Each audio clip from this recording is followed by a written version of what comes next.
చూసిన తల నిండా కనకాంబరం ఎట్టినట్టు ఎర్ర నీళ్ళు దిష్టి తీసి పోసినట్టు ఎర్ర నీళ్ళు దిష్టి తీసి పోసినట్టు కర్పూరం హారతి ఇచ్చినట్టు ఆకాశం ఎందుకో పచ్చబడ్డది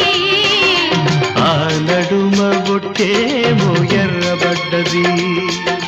వీచే గాలుల తాకిడి సాగే గువ్వల అలజడి